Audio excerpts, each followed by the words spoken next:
et je suis chargée de projet chez Pilotine.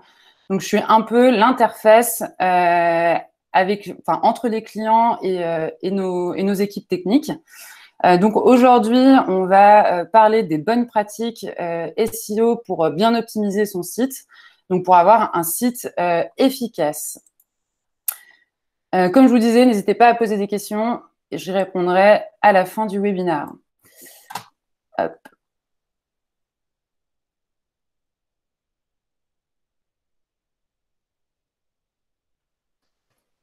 Hop. Donc aujourd'hui, on va voir, pour avoir un site efficace, il y a plusieurs critères à prendre en compte. On a la partie technique, donc tout ce qu'on peut faire pour améliorer son site.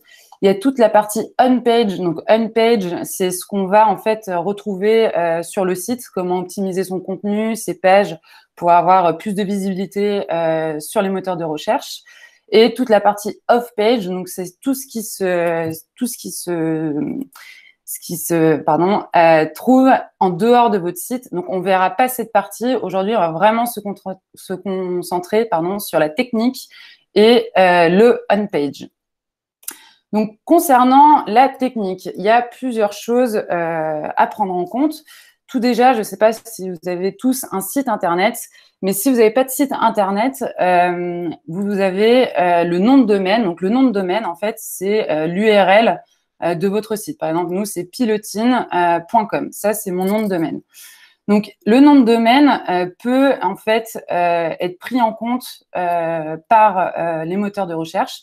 Parce que si vous prenez un nom de domaine qui a déjà existé, qui est ancien, ça va jouer dans la balance pour les moteurs de recherche.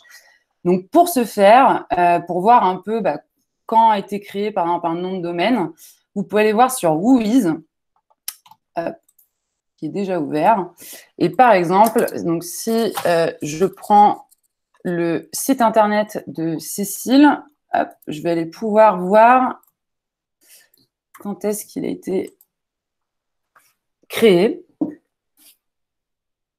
Donc là, c'est en anglais, mais on voit qu'il a été créé en 2012. Donc c'est déjà pas mal, ça veut dire qu'il y a déjà du trafic et qu'il a surtout de la valeur aux yeux de Google. Donc c'est un nom de domaine. Donc plus votre nom de domaine va être ancien, mieux ça sera pour votre site internet. Donc la première chose à faire, c'est de réserver votre nom de domaine. Donc vous avez plein de plateformes type OVH, O2 Switch, Gandhi, One and One. Enfin, vous avez pas mal de noms de domaine, de services qui vous proposent d'acheter un nom de domaine. Ensuite, vous avez l'hébergement. L'hébergement, c'est là où va être, ce qui va permettre en fait de faire tourner votre site internet. Donc, il y a plusieurs types d'hébergement. Vous avez l'hébergement dit mutualisé. Donc, en fait, un hébergement mutualisé, ça va être, vous allez partager en fait votre hébergement avec des milliers, ou des centaines de milliers d'autres sites. Et vous avez aussi des hébergements dits des serveurs dédiés où en fait là vous allez payer un hébergement que pour vous. Et donc ça c'est plutôt pas mal quand vous avez un site par exemple e-commerce où vous avez énormément de produits et il ne faut pas que votre hébergement en fait tombe en rade ou que les gens prennent un peu trop de place sur l'hébergement. Donc quand vous avez un site e-commerce ou un site de contenu assez conséquent, je vous conseille de prendre un serveur dédié qui permettra en fait d'avoir un site beaucoup plus rapide. On verra tout à l'heure qu'un site plus rapide, ça apporte aussi de la valeur ajoutée aux yeux de Google.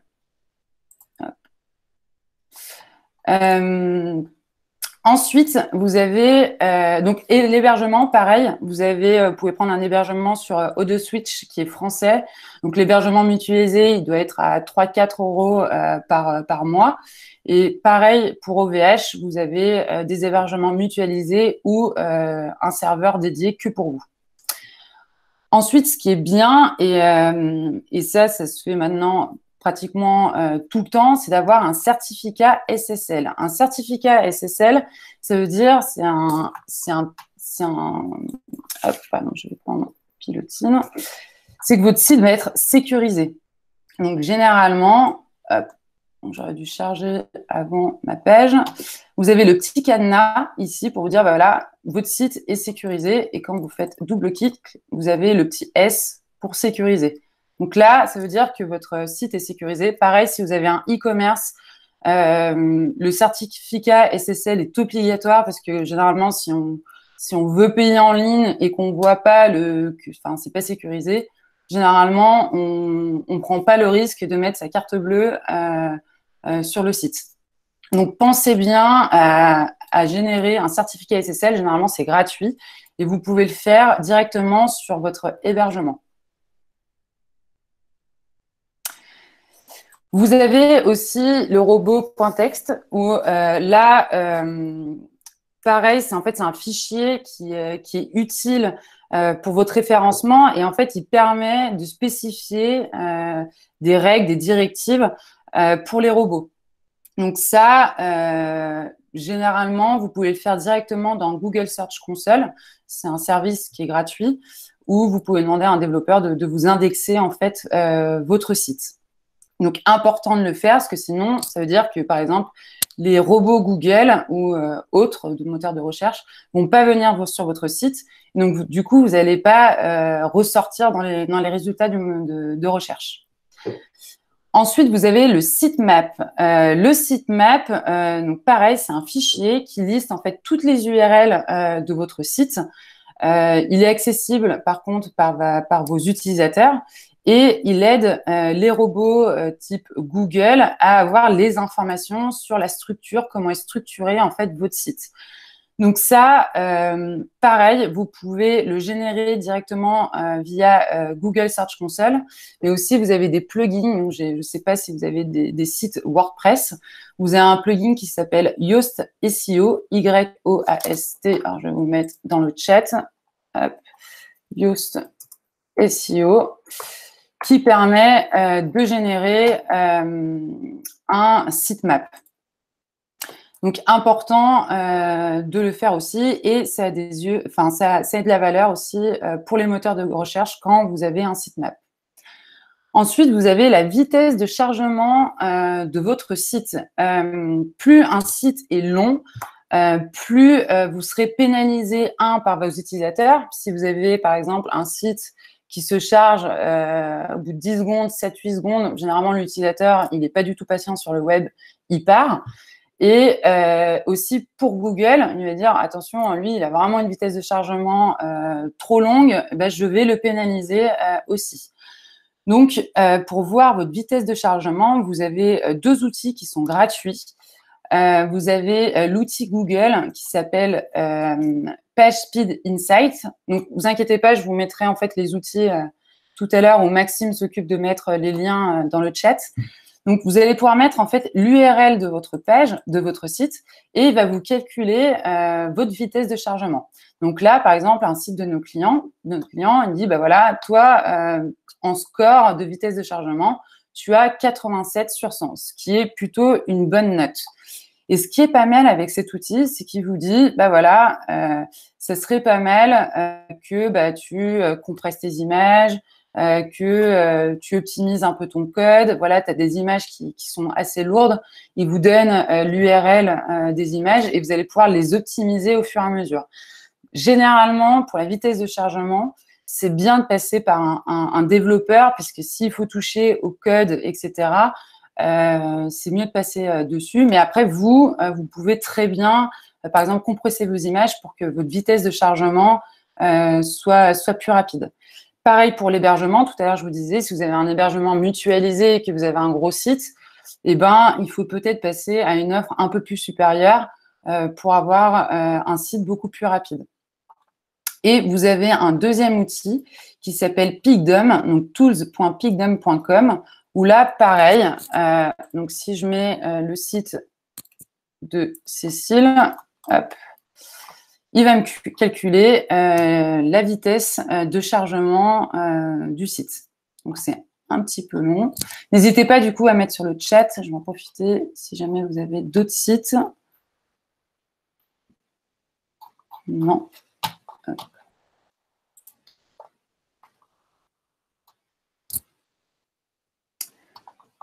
c'est un peu long, et hop. Et là, il vous dit, eh ben, Sud Sicile, bah, bravo à vous, parce que votre site se charge en moins d'une seconde, ce qui est vraiment très bien. Et après, pareil, il vous dit les petites améliorations, donc c'est en anglais. Donc là, par exemple, vous avez les images en fait qui prennent le plus de poids en fait sur votre site. Donc ça serait peut-être de compresser en fait vos images. Je vous donnerai deux, trois outils tout à l'heure pour optimiser vos images. Donc là, ça serait par exemple optimiser vos images sur votre site internet. Surtout que vous avez un site de photos. Donc je suppose que vous avez plein de photos sur votre site. Donc, n'hésitez pas à les compresser avant de les mettre sur votre back-office. Ensuite, ce qui est important aussi, c'est vos URL. Donc, vos URL, c'est typiquement les… Donc là, je ne sais pas si c'est un one page. Voir toutes les arrêts sur image. Voilà, donc une URL, c'est ça, arrêt sur image. Donc ça, c'est mon URL.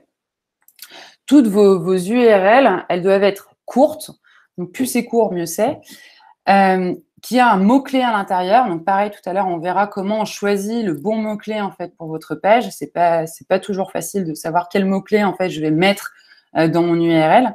Et surtout, c'est ne pas utiliser des caractères spéciaux type arrobase, dièse, des accents, etc.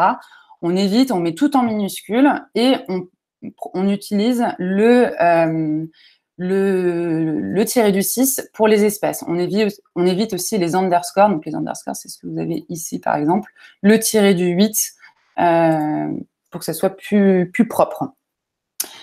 Donc, une URL bien optimisée. Je vous ai mis un site, par exemple, donc un de nos clients qui propose des voyages à moto en Royal Enfield. Donc là, par exemple, sa page de destination, il l'a optimisé en mettant voyage à moto dans son URL. Donc, il a utilisé en fait un mot-clé pour optimiser sa page.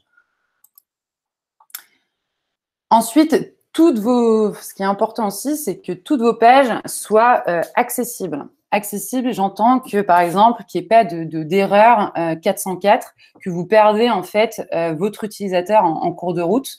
Par exemple, vous avez fait un contenu et en fait, il n'est plus à jour et que vous avez supprimé la page ou mis en brouillon, par exemple, dans votre back-office, c'est pas bien parce que tout le référencement, tout le trafic en fait que vous aurez créé sur cette page, si vous ne faites pas de redirection, vous allez perdre en fait toute la valeur ajoutée et tout le travail que vous aurez fait sur cette page. Donc, ce qui est important, c'est d'avoir toutes ces pages accessibles et surtout si par exemple un blog ou un autre site en fait parle de moi et fait pointer un lien vers la page en question, eh ben, il va se retrouver vers une page 404. Donc, votre service, tout votre travail que vous aurez fait sera perdu.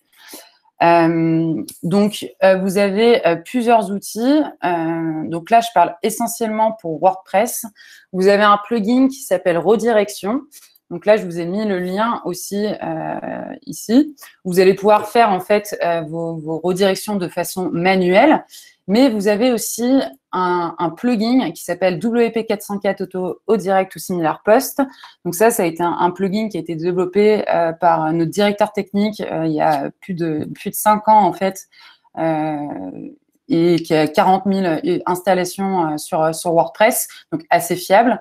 Et en fait, ce plugin, il va permettre de rediriger automatiquement votre page, votre ancienne page, vers une nouvelle page un peu similaire par rapport, par exemple, il va se baser sur l'URL ou votre contenu. Par exemple, si vous parlez d'une bottine noire et que vous avez en fait mis en brouillon ou supprimé la page, donc chose qu'il ne faut pas faire, il va en fait automatiquement rediriger l'utilisateur vers une autre bottine noire ou un contenu assez similaire.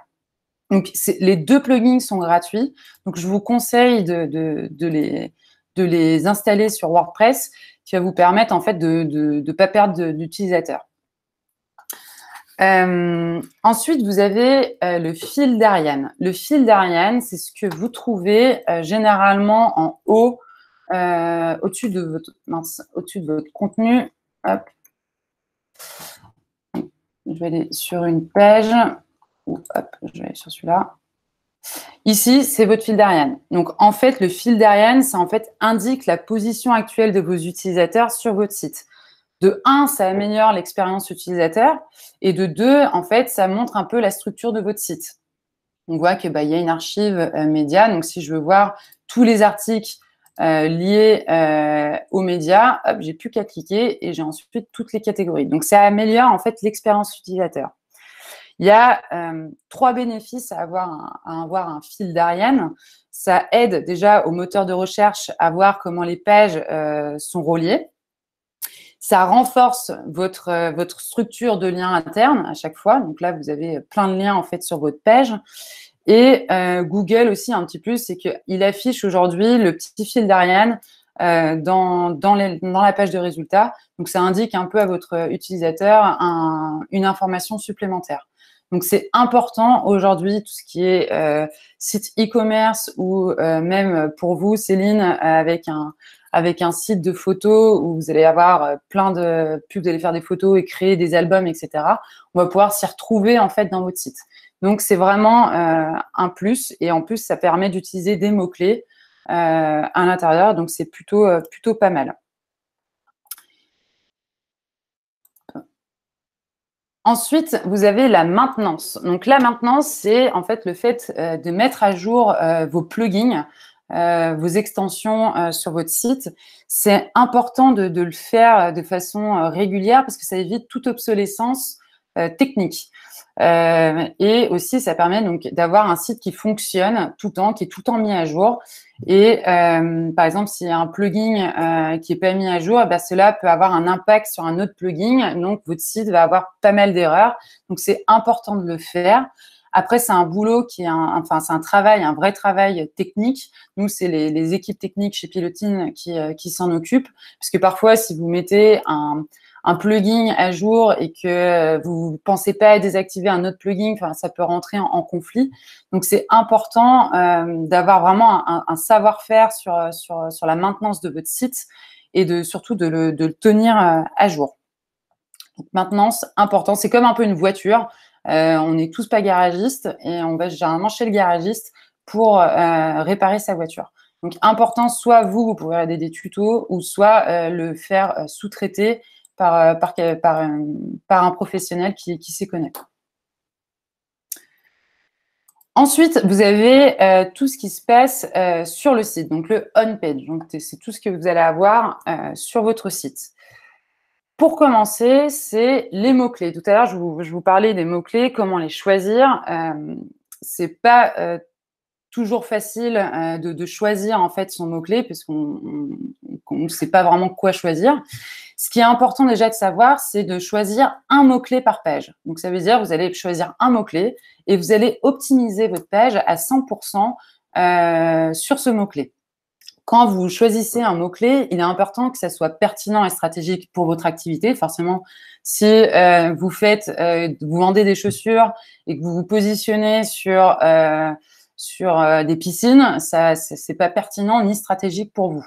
Donc, important de choisir vraiment un mot-clé qui est relatif à votre activité.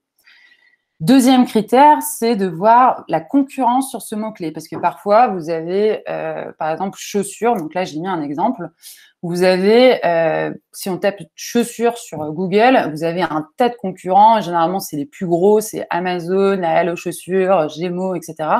Donc, c'est important de regarder la concurrence et de se positionner, en fait, sur des mots-clés qui sont un peu moins concurrentiels, où là, vous avez plus de chances de ressortir dans les résultats de recherche et ensuite de convertir votre visiteur. Donc, important de regarder la concurrence. Ensuite, vous avez le volume de recherche. Pareil, là, par exemple, dans mon exemple, j'ai donc chaussures, par exemple, il est recherché en moyenne par mois 246 000 fois. Donc, ça veut dire que c'est énorme. Donc, vous allez être un peu perdu, en fait, dans les résultats de recherche. Vous allez être peut-être à la 10e, 11e, voire 12e page de Google. Donc, vous, ce qui est important, c'est d'être à la première, voire à la 2e. Mais la première, c'est vraiment première page, c'est celle qu'il faut avoir pour objectif. Donc, c'est vraiment de se positionner sur des volumes de recherche on va dire, entre 10 recherches par mois, allant jusqu'à 2005, 3000, pas plus, pour vraiment avoir une chance de ressortir dans les moteurs de recherche. Vous pouvez, donc là, la localisation, pareil. Par exemple, si Cécile, vous êtes photographe à Marseille et que vous intervenez pas, par exemple, à Lyon, eh ben, ça sert à rien de vous positionner sur photographe, par exemple, en général. Vous allez plutôt jouer sur votre localisation. Donc, je vais prendre un mot-clé type photographe à Lyon. Donc là, vous avez plusieurs outils. Vous avez Ubersuggest qui est gratuit, où là, vous pouvez taper un mot-clé. Donc, par exemple, je vais taper photographe Lyon. Cherchez bien en français. Et là, il va me calculer automatiquement le nombre de recherches mensuelles, la concurrence, etc.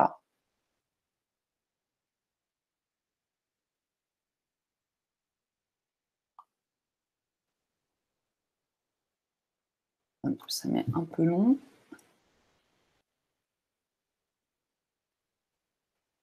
Donc là, par exemple, photographe Lyon, c'est plutôt un bon mot-clé pour vous parce que vous avez environ 3600 recherches par mois, ce qui est plutôt bien. Et vous avez la difficulté SEO. La difficulté SEO, c'est la concurrence. Donc là, il vous dit, c'est plutôt pas mal. Sur une échelle de 1 à 100, c'est 28. Donc, vous avez des chances, en fait. C'est assez facile de vous positionner sur ce mot-clé. Ici, ça concerne tout ce qui est payant, donc tout ce qui est Google Ads, quand vous payez en fait un mot-clé. Donc là, il vous donne aussi une estimation en disant, si tu te positionnes sur photographe Lyon, ça va te coûter environ 1 euro par clic. Donc 1 euro à chaque fois que quelqu'un va cliquer sur votre annonce. Et ce qui est pas mal avec cet outil, c'est qu'il va vous donner aussi des mots-clés un peu similaires sur lesquels vous pouvez vous positionner. Donc Lyon 2, Lyon 3, photographe entreprise Lyon, par exemple, qui est plutôt aussi, qui est plutôt bien aussi. Donc, il vous donne plein d'idées de mots-clés gratuits et vous pouvez vous positionner dessus. Vous avez un autre outil, donc là, c'est l'outil Google. En fait, vous pouvez vous ouvrir un compte sur Google Ads gratuit et il me semble que vous avez du coup accès à l'outil de planification de Google après. Et là, vous pouvez trouver aussi des mots-clés. Donc, ce qui est pas mal, donc là, c'est la même chose que le Ubersuggest, mais vous pouvez aussi regarder vos concurrents, voir sur quoi, en fait, ils sont positionnés. Par exemple, si je prends ce site,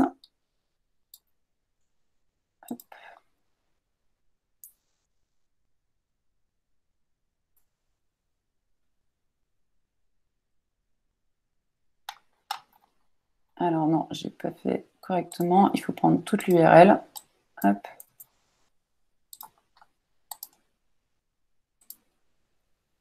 Alors, commencez avec un site web, déjà. Hop, ici, vous obtenez le résultat et vous pouvez voir en fait vos concurrents sur quoi ils sont positionnés. Donc ça, pareil, je vous conseille de regarder un peu ce que les concurrents, sur quoi ils sont positionnés. Si vous vendez des chaussures, n'allez pas voir Amazon, allez voir plutôt un concurrent vraiment direct sur le petit magasin qui vend des chaussures et vous allez pouvoir en fait regarder sur quoi ils sont positionnés. Donc ça, c'est plutôt pas mal. Vous avez aussi le nombre de recherches mensuelles. Donc là, par exemple, voilà, voyage moto Pérou, il est recherché environ 20 fois. Vous avez une concurrence moyenne dessus.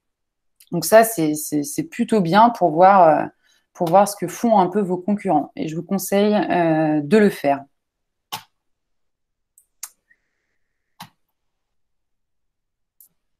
Ensuite, dès que vous avez choisi un mot-clé, il va falloir l'utiliser sur votre site.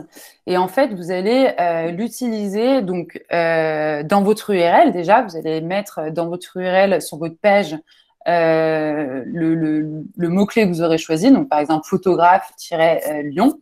Et vous allez l'insérer en fait dans des balises qui vont permettre aux robots Google ou autres de voir un peu la structure de votre site et un peu, voir analyser sur quels mots-clés vous avez, de quoi parle en fait ce contenu.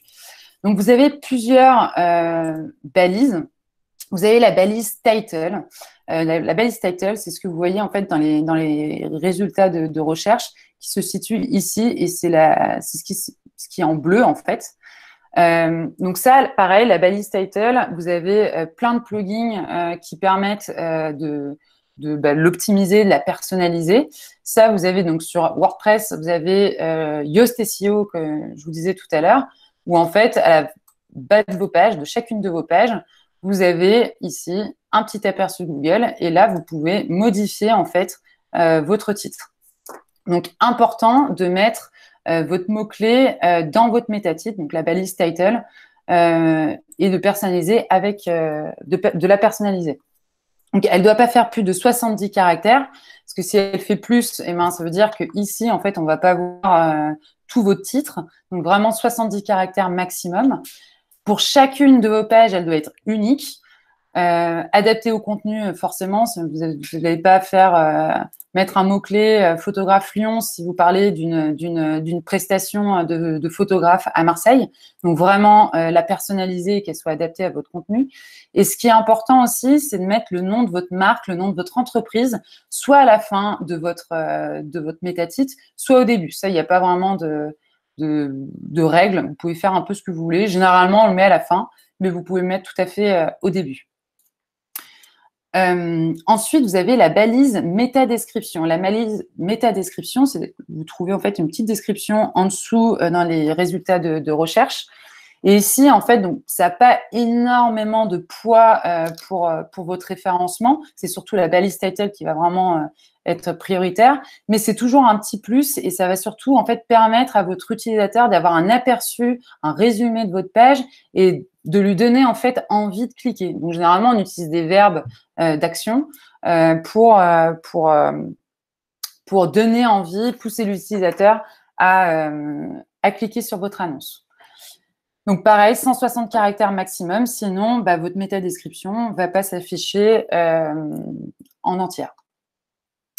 Ensuite, donc là, pareil, vous allez pouvoir dans WordPress, là, je ne sais plus où c'est ici. Ouais, là, vous allez pouvoir la personnaliser en fait. Donc nous, par exemple, sur notre page d'accueil, on va dire que c'est ce qu'on fait en fait. On est une agence web et on dit un peu ce qu'on fait. On fait des sites WordPress, etc., etc. Donc important de la personnaliser et personnaliser par rapport à votre contenu. Ensuite, vous avez les rich snippets. Les rich snippets, c'est surtout utilisé pour les sites e-commerce ou les blogs. Par exemple, là, c'est des cuisines de A à Z. Vous allez pouvoir en fait montrer en fait, ça permet de rendre les résultats affichés par Google plus attractifs aux yeux de Google. Vous avez des informations en fait directement ici. Par exemple, là, ma recette de pâte à crêpes, je vois qu'elle a 5 étoiles. Elle a 36 avis et que ça va me prendre environ 35 minutes. Et on a même les calories, donc c'est assez puissant. Et ça va vraiment pousser l'utilisateur à cliquer sur votre page. Par exemple, si vous avez vraiment un site e-commerce, mettez bien en avant les avis. C'est vraiment, vraiment un petit plus, un gros plus même aux yeux de vos utilisateurs. Donc, affichez vos avis sur vos pages et le petit plus, le mettre sur les résultats de recherche. Pareil, là, vous avez des plugins ou un bout de code en fait à coller sur votre page pour que Google prenne en compte votre rich snippet. Donc, rich snippet, c'est des extraits enrichis.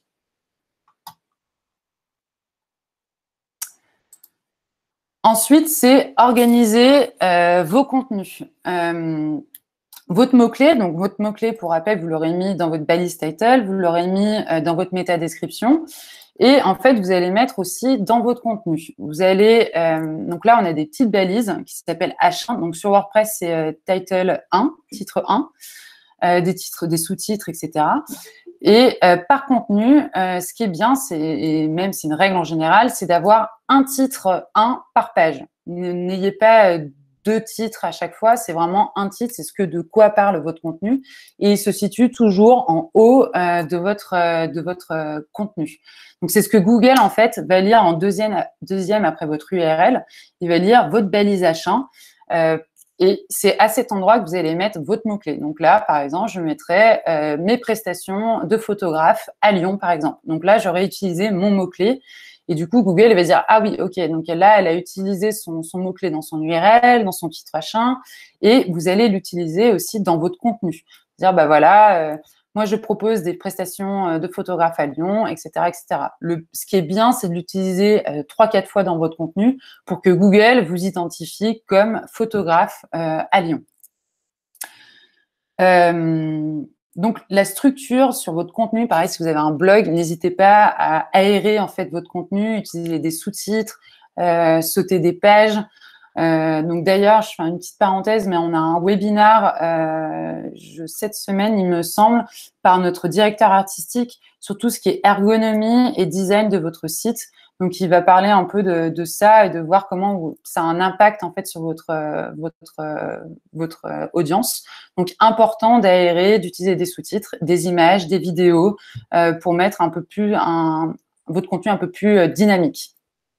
Et on verra tout à l'heure que les images, en plus, vous pouvez les optimiser aussi avec votre mot-clé. Donc, c'est toujours un plus pour votre référencement naturel. Votre contenu aussi, ce qui est important, c'est de mettre des appels à l'action. Des appels à l'action, ça peut être sous forme de boutons. Vous allez en fait inciter votre audience à prendre soit contact avec vous, soit de télécharger, je sais pas, un livre blanc ou de faire appel à vous, à vos services, donc une demande de devis, une demande de contact pour être appelé, etc. Donc, utilisez bien des appels à l'action si le but de votre site, c'est d'avoir des leads, des potentiels clients. Donc, n'hésitez pas à mettre des appels à l'action en échange, par exemple, juste d'un mail. Ne faites pas des formulaires où on vous demande numéro de téléphone, ce que vous faites, etc. Parce que généralement, on n'a pas envie de répondre à ça. On veut juste avoir l'information. Donc, vous demandez soit le nom et l'adresse mail, et après, vous faites le boulot derrière. Mais important d'insérer des appels à l'action dans votre contenu. Pareil, si vous avez un produit ou un article de blog, vous pouvez inciter votre audience à les partager sur les différents réseaux sociaux. Donc, LinkedIn, Pinterest, Twitter, Facebook, etc., etc. La navigation aussi. Donc, la navigation, c'est ce que vous trouvez en fait en haut de votre site. Ça va être votre menu en fait. Pareil, ne mettez pas tout ce que vous faites dans votre menu. C'est important en fait de résumer un peu, et après vous pouvez utiliser des menus déroulants. Mais généralement, on dit il ne faut pas plus de 7 onglets dans votre menu. C'est important de respecter ça, parce que plus vous en avez, plus on est perdu, on ne sait pas où regarder, etc. Donc, important d'avoir moins de 7 onglets sur votre site, quitte à faire des menus déroulants où vous pouvez mettre toutes vos prestations, vos articles de blog, les grandes catégories, etc., etc. Et pour le logo, que ce soit à gauche ou à droite, il n'y a pas vraiment d'importance. Généralement, sur la plupart des sites, il est à gauche. Mais si vous avez votre logo à droite, c'est pas bien grave d'avoir un logo à droite. Ensuite, vous avez les contenus multimédia. Donc, je vous disais tout à l'heure, c'est bien d'utiliser tout ce qui est images, tout ce qui est vidéo, qui permettent en fait d'avoir un visuel et un peu de dynamisme à votre site. Pour vos images, tout à l'heure, on disait si vous mettez plein d'images et que vous les optimisez pas, cela peut alourdir en fait votre site, donc la vitesse de chargement, donc qui est pénalisée par les utilisateurs et par Google. Donc, ce qui est important, c'est de les optimiser. Il y a plusieurs choses. C'est avant de les mettre dans votre back-office, donc sur votre site internet, c'est de renommer en fait vos images avec le mot-clé que vous aurez choisi au préalable. Donc là, par exemple, si j'ai une photo de mariage à Lyon, et avant de la mettre dans mon site, je vais renommer mon image, je vais mettre photographe-mariage-Lyon, par exemple. Évitez d'utiliser aussi des chiffres, des caractères spéciaux, etc. C'est vraiment insérer votre mot-clé dans le nom des images avant de le mettre sur votre back-office. Ensuite, vous avez la balise alt ou le texte alternatif. Donc ça, pareil, c'est Google va le lire. En fait, il va dire tiens, Céline m'indique que cette photo, c'est une photo de mariage à Lyon. Ok, j'ai bien compris. Donc je vais pouvoir le refaire ressortir par rapport à ce mot-clé. Donc, important de mettre une balise alt. Donc, généralement sur WordPress ou sur d'autres CMS, vous avez le texte alternatif. Donc, c'est ici que vous allez copier en fait votre mot-clé à l'intérieur, qui ne sera pas visible par vos utilisateurs. Donc ça, généralement, vous réutilisez le mot-clé que vous aurez nommé en fait votre image. Vous faites un copier-coller, vous utilisez le même mot-clé pour votre balise alt. Ensuite, on a les formats et le poids des images. Donc ça, c'est ce qui va avoir un impact sur votre vitesse de chargement. Ne mettez pas des images qui font 13 émos, voire plus, voire même 3 émos, c'est limite trop. Essayez de vraiment d'optimiser votre poids des images. Donc, vous avez plusieurs outils. Un outil en ligne qui s'appelle compressor.io qui est gratuit et vous allez pouvoir en fait mettre votre image directement et vous la compresse sans trop que la qualité soit perdue. Ou sinon, vous avez un plugin qui s'appelle Short Pixel qui est une version gratuite. Et en fait, quand vous allez mettre directement votre photo dans le back-office, il va en fait vous la compresser automatiquement. Donc, nous, on l'utilise pas mal sur nos sites, des gros sites qui ont des images ou beaucoup de contenu. Et du coup, on utilise ce plugin qui va permettre de compresser automatiquement et optimiser vos images. Au niveau de la taille, pareil, vos écrans, généralement, ils font pas plus de 1700 pixels, 1800, 1900. Donc, ne mettez pas des images qui font 3000 pixels de longueur. Ça sert à rien, ça alourdit le site. Donc, essayez d'optimiser à fond vos images. Si vous avez une image en fond, par exemple, qui prend toute la largeur, 1600, 1700 pixels, c'est largement suffisant dessus. Pareil, si vous avez juste des images, une petite image de photo, par exemple, comme celle-ci, vous pouvez utiliser du 700 pixels largement en longueur. Donc, essayez vraiment d'ajuster la taille de vos images avant de les mettre sur votre site. Vous pouvez le faire aussi directement sur WordPress, mais le top du top, c'est de faire tout ce travail en amont avant de le mettre sur votre site. Pareil pour les vidéos, important d'utiliser des vidéos, c'est de plus en plus utilisé dans le web. Donc, n'hésitez pas à mettre des vidéos, soit une présentation de votre entreprise, soit vous avez participé à un événement, vous mettez la vidéo de l'événement dessus, etc. Pareil, au lieu de mettre votre vidéo dans votre back-office, utilisez YouTube, qui est une plateforme, vous connaissez tous YouTube. Donc, chargez votre vidéo sur YouTube et mettez un lien sur votre site qui va afficher en fait automatiquement pour certains. Donc, sur WordPress, ça affiche automatiquement l'aperçu et qu'on puisse lire en fait la vidéo. Donc, ça, c'est vraiment une bonne pratique de ne pas mettre toutes les vidéos sur votre site afin de ne pas alourdir la vitesse de chargement. Hop. Donc, pour rappel, votre mot-clé, il doit être dans votre métatitre, donc la balise title, il doit être dans la métadescription, dans votre URL, utilisé dans votre contenu aussi 3-4 fois, utilisez des synonymes aussi, ça peut être pas mal pour éviter que ce soit un peu redondant. Utilisez-le dans le titre 1, la balise H1. Dans votre image sur la balise alt et avoir renommé au préalable votre image. Et voilà, donc là, vraiment, Google, il va dire, OK, donc vraiment, Cécile, elle est vraiment une photographe à Lyon, donc je vais la pousser un peu plus dans les résultats de recherche. Donc, c'est bien d'optimiser à 100% votre contenu, mais surtout, il faut garder en tête qu'il soit vraiment pertinent et intéressant pour vos visiteurs, parce que si vous mettez des mots-clés partout, etc., généralement, l'utilisateur, il part, donc ça vous pénalise. Donc, vraiment, pensez à ce que vos contenus, quand vous les créez, soient intéressants pour vos visiteurs. Vous pouvez utiliser plusieurs types de contenus, du texte, des vidéos, vous pouvez faire des infographies, des livres blancs, etc., etc. Soyez un peu créatif, utilisez plusieurs types de contenus, ce qui mettra un peu de valeur ajoutée pour vos utilisateurs et pour Google aussi. Il est important aussi d'animer son site régulièrement. Si par exemple, vous avez un blog, donc c'est important vraiment d'avoir un blog parce que le contenu est vraiment roi en référencement.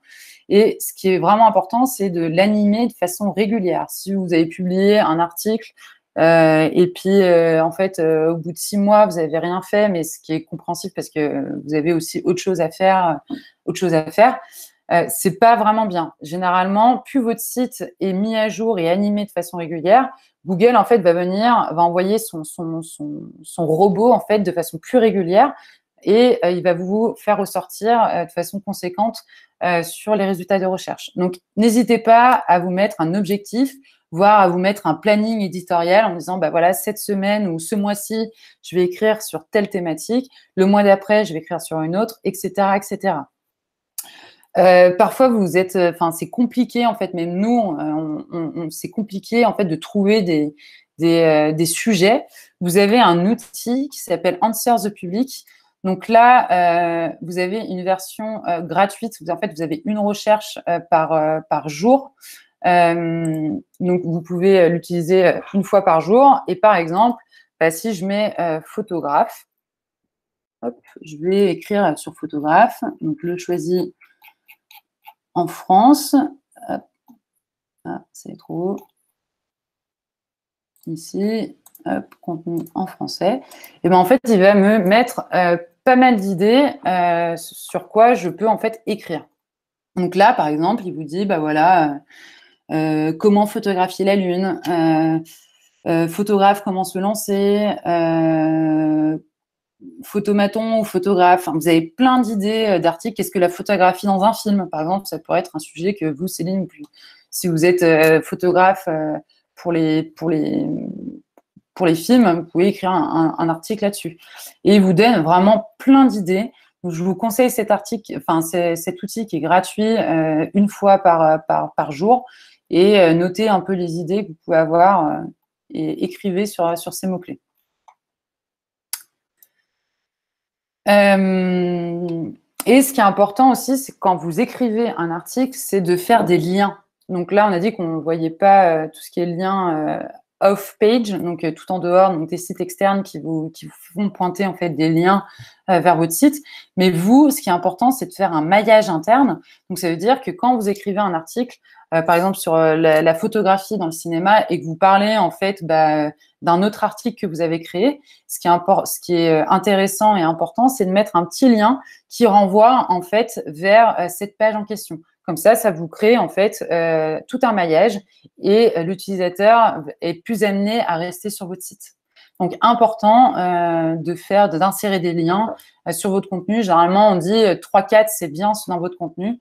Et vous pouvez utiliser des sites externes aussi, si vous avez un confrère ou une autre personne qui a écrit sur un sujet que vous êtes en train de traiter. Vous pouvez très bien envoyer un lien vers ce site en mettant bien « Ouvrir dans un nouvel onglet » pour pas que l'utilisateur perde votre site. Et ensuite, je vous ai fait une liste des outils. Donc, un récap de tous les outils que moi, j'ai utilisés. Mais important d'avoir Google Analytics. Donc, Google Analytics, c'est un outil par Google, comme son nom l'indique, qui est gratuit. Et en fait, c'est un outil qui est assez puissant parce qu'il va vous dire, en fait, votre audience, si la personne en fait a lu votre contenu, combien de temps elle est restée sur votre contenu, où est-ce qu'elle est allée après, etc., etc. Vous pouvez voir même l'âge.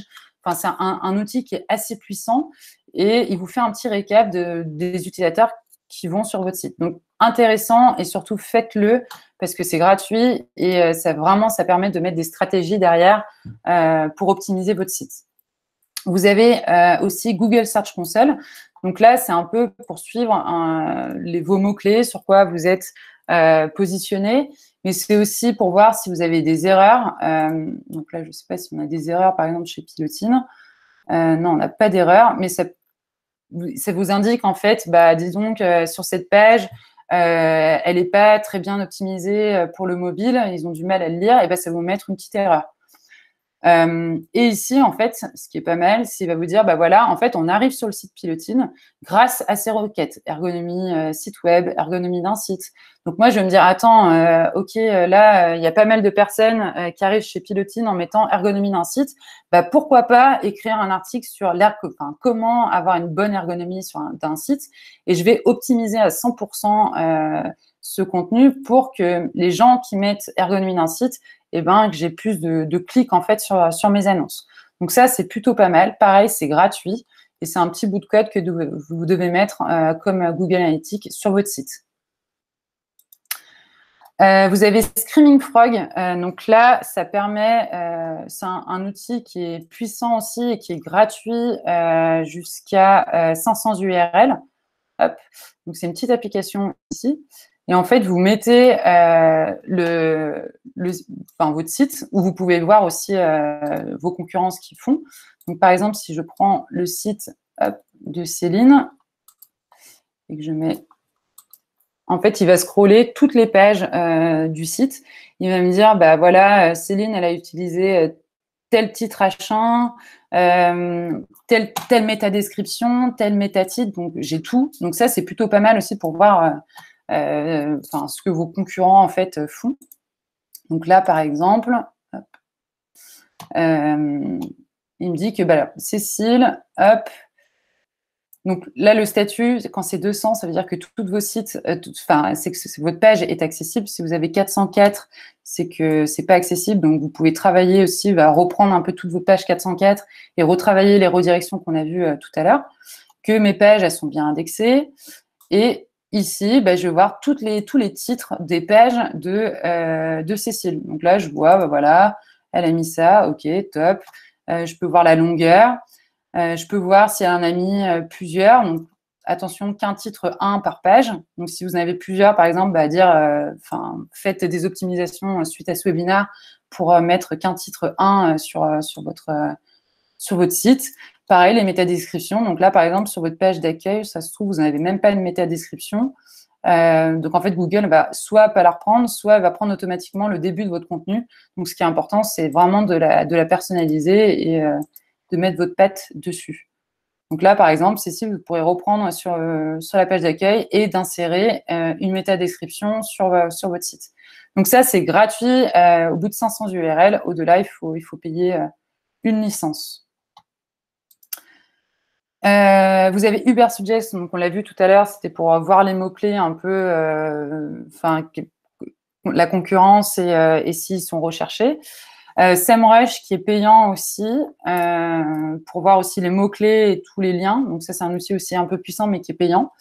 Ahrefs aussi, c'est pour voir les liens qui font pointer, tous les liens qui sont pointés sur votre site. Donc ça, pareil, c'est payant. Picdom, on l'a vu tout à l'heure, c'est gratuit, c'est pour voir la vitesse de chargement et l'optimiser. PageSpeed Insight, c'est l'outil Google, pareil, c'est pour la vitesse de chargement. Answers the Public, c'est pour les idées d'articles.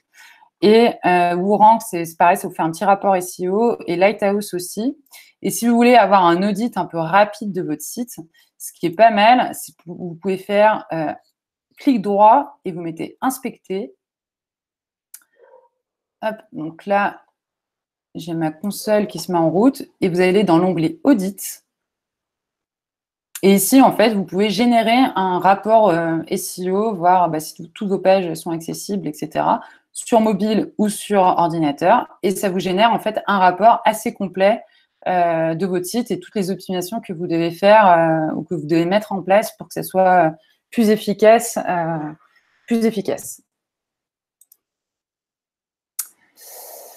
Voilà, donc ça, c'était par rapport aux outils. Je vous fais une petite brève présentation de Pilotine, du coup. Si vous ne connaissez pas Pilotine, donc nous, on est une agence web à Lyon qui est spécialisée WordPress. Donc, Pilotine, pour la petite info, c'est le petit bateau qui remorque ou les bateaux dans le port. Donc, en fait, il y a la partie accompagnement. On est 17 aujourd'hui à faire partie de l'aventure avec notre capitaine Julien de Romo. Et aujourd'hui, donc on a quatre services. Donc on crée, comme vous avez pu voir, donc que des sites 100% WordPress. On s'occupe aussi, on peut vous accompagner à optimiser votre site et on s'occupe aussi de la maintenance des sites WordPress, que WordPress, on ne fait pas PrestaShop, etc. On peut vous accompagner aussi en stratégie social media, vous donner quelques conseils et aussi prendre, pourquoi pas, le contrôle sur LinkedIn ou sur Facebook ou Instagram, où vous proposez des visuels pour. Et on a un gros pôle formation où on intervient pas mal auprès des entreprises et des écoles. Donc, si vous avez besoin de formation LinkedIn, référencement naturel, vous avez pas mal de formations, on peut intervenir dessus. Et Pilotine, en 2017, a racheté aussi Lyon Entreprise. Donc, je ne sais pas si vous connaissez. Et ça peut être aussi un petit plus pour votre référencement naturel parce que c'est une grosse machine de guerre. Donc, Lyon Entreprise, en fait, c'est un média économique on est présent, en fait, sur la région Auvergne-Rhône-Alpes. Et c'est un gros annuaire. Et comme vous pouvez voir, aujourd'hui, il y a, par exemple, pratiquement 2 millions de visiteurs par an. Donc, vous pouvez vous créer une petite fiche gratuite sur Lyon Entreprise et ça va vous permettre aussi de mettre un peu plus de visibilité pour votre entreprise et c'est gratuit. Donc, profitez-en. Et pareil pour la newsletter. Vous pouvez vous abonner ou demander à Lyon Entreprise de faire un petit article sur vous parce qu'aujourd'hui, la newsletter, il y a 58 000 abonnés. Donc, ce qui est pas rien. Vous pouvez toucher pas mal de contacts. Voilà. Donc, je vais passer aux questions. J'espère que vous avez tout compris. Hop. Donc, si vous avez des questions, du coup, n'hésitez pas. Je crois que Maxime a répondu et Alix à la plupart des questions. Pour Natacha, si le site n'est pas un WordPress, alors compresseur, OK. Oui, donc compresseur, c'est pas un plugin, c'est un outil en ligne. Donc, vous pouvez très bien utiliser cet outil pour compresser vos images en amont. Pourrons-nous télécharger le slide de présentation à la fin du webinaire? Oui, il sera envoyé sur vos adresses mail et ça sera aussi tout le webinaire sera accessible sur YouTube. Donc, je vous invite à vous abonner aussi à notre chaîne YouTube et vous allez pouvoir revoir tout le webinaire dessus. Tac.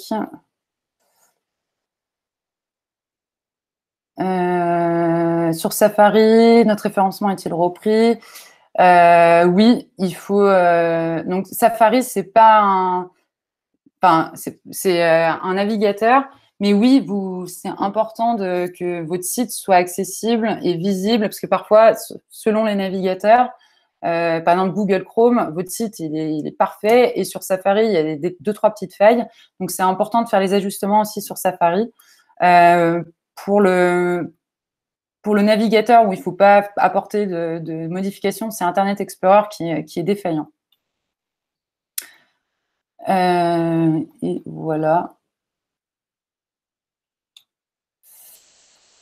Comment fait-on pour connaître la dimension d'une image à ajouter sur notre site? Alors, alors ça, c'est une bonne question et c'est toujours un peu compliqué les images à optimiser. Il faut vous dire que restez dans l'optique, quand vous avez une image qui prend tout votre ordinateur, n'allez pas au-delà de 1600 pixels. Et après, plus c'est petit et plus vous pouvez ajuster votre taille. Mais c'est vrai qu'il n'y a pas vraiment de règles. Tac. N'hésitez pas à mettre vos petits retours sur ce webinaire en chat et même me noter de 1 à 5. Donc 1, c'est vraiment tout pourri, et 5, si vous avez pu, si toutes les techniques et tips que je vous ai donnés, vous allez pouvoir vous en servir pour vous. Et moi, ça me permettra aussi d'améliorer mon prochain webinaire. D'ailleurs, n'hésitez pas, on a sur Eventbrite, vous avez toute la liste des webinaires. Donc, le prochain, ce que je vous disais, c'est Julien Maurice-Chevalier, notre DA, tout ce qui est ergonomie d'un site web. Je vais arrêter l'enregistrement. Merci à tous d'avoir suivi. Hop.